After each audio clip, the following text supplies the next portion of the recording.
Good morning. It's Monday morning. As we start another week, I've got my snuggly suit on as the days become pretty crisp overnight.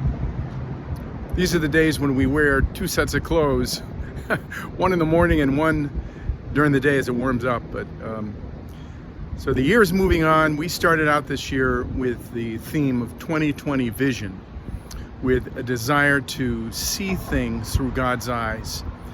Little could we have known what 2020 would bring and the kind of year that we would have to have God's vision.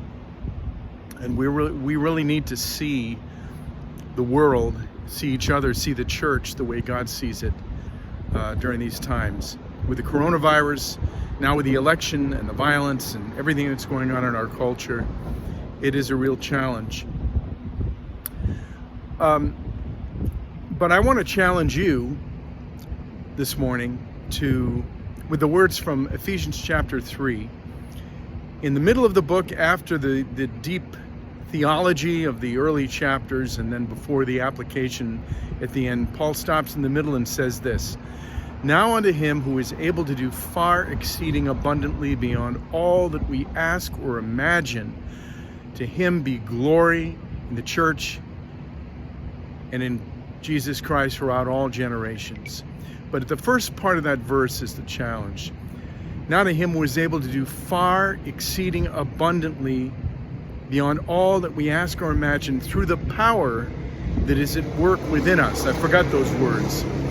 Through the power that is at work within us. And I think sometimes we forget the power that is at work within us, the power we have to be God's agents of change in our families, in our churches, and in our culture. And so my challenge to you is to think, as we steer toward the end of this year of 2020 vision, to think of ways that we can be the church in between Sundays. Maybe God has given you an idea.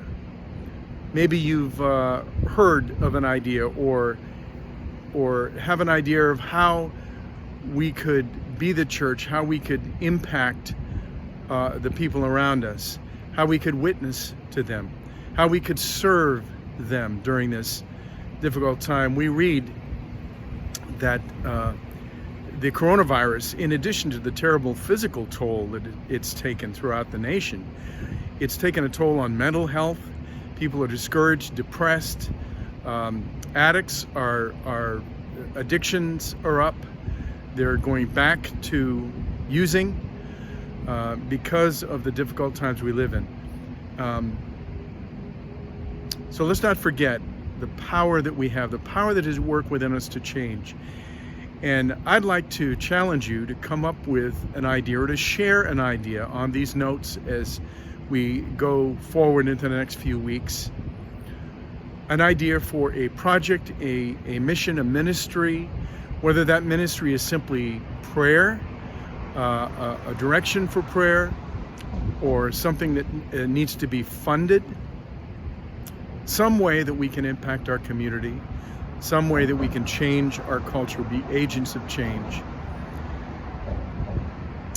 Because too often we don't even ask or imagine or think of what we can do and what we can be in between the Sundays. Now, Sundays are important, you know that. We value the times together. They're important as God changes us and as we come together to worship Him. But there are 6 days in between.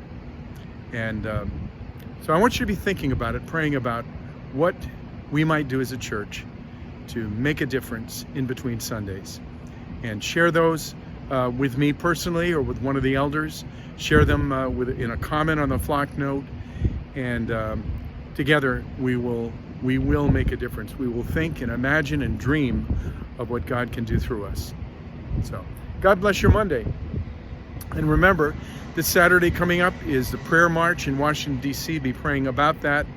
I'm sure it'll be covered on TV and some channels. So, but be praying for our nation. Be praying for our church as we pray for each other. So God bless your Monday. Bye-bye.